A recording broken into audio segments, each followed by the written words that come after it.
Hello friends, मैं हूं सुजाता चौहान और आप सभी का अपनी ऑनलाइन टीचिंग क्लासेस में एक बार फिर स्वागत करती हूं।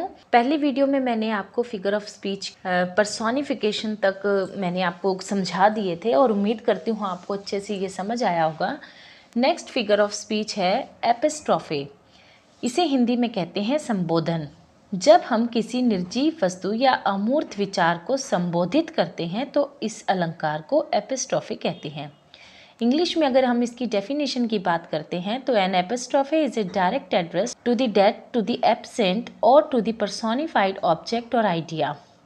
अब हम इसके एग्जाम्पल्स देखते हैं। O solitude, where are thy charms? O sweet content, where is thy mild abode? O grave, where is thy victory? Frailty, thy name is woman. Next आता है onomatopoeia.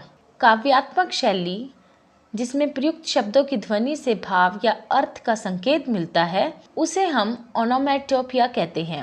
Onomatopoeia is a figure of speech in which the sound suggest the sense और meaning. इसके examples देखते हैं। Grunt grunt the hog goes, the cat meow, the snakes are hissing and the bees are buzzing, the door open with a bang.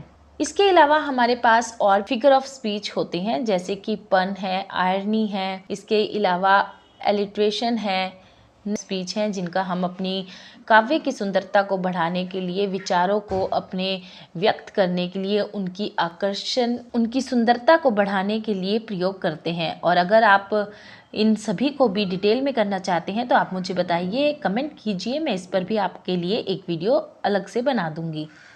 तो ये सभी figure of speech थे और इनको कुछ याद करने की थोड़ी सी टेक्निक है, वो चलिए मैं आपको बताती हूँ। जैसे कि सिमली में हम एज लाइक याद कर सकते हैं, जहाँ जहाँ एज और लाइक मिलता है आपको वहाँ पर सिमली होती है। मेटाफर भी मैंने आपको बताया कि जहाँ पर लाइक और एज नहीं होता वहाँ पर मेटाफर होता है। जैसे the word is a stage, ये मैं कहूँ तो मेटाफर होगा। अगर मैं कहूँ the word is like a stage तो सिमली होगा।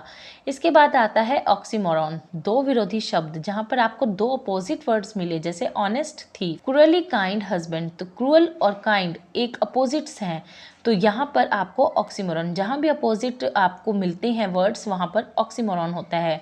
पर्सोनिफिकेशन में बेजान चीज़ों में जान डाल दी जाती है, वहाँ पर जानदार बना दिया जाता है उसको। और एपिस्ट्रोफे में एपिस्ट्रोफे का चिन्ह लगा होता है, जबकि पर्सोनिफिकेशन में चिन्ह नहीं लगा होता।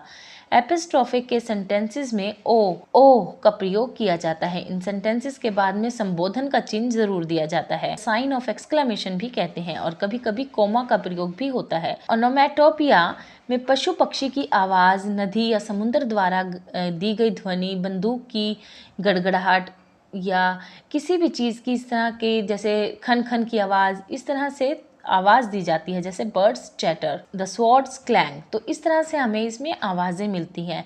और इसके अलावा जो मैंने आपको बताया, इमेजरी, पन और आयरनी, इसके अलावा एलिट्रेशन और हैं। तो अगर आप इन सभी के वीडियो चाहते हैं तो प्लीज़ कमेंट मी और मेरी वीडियो को लाइक और शेयर करना मत भूलिएगा।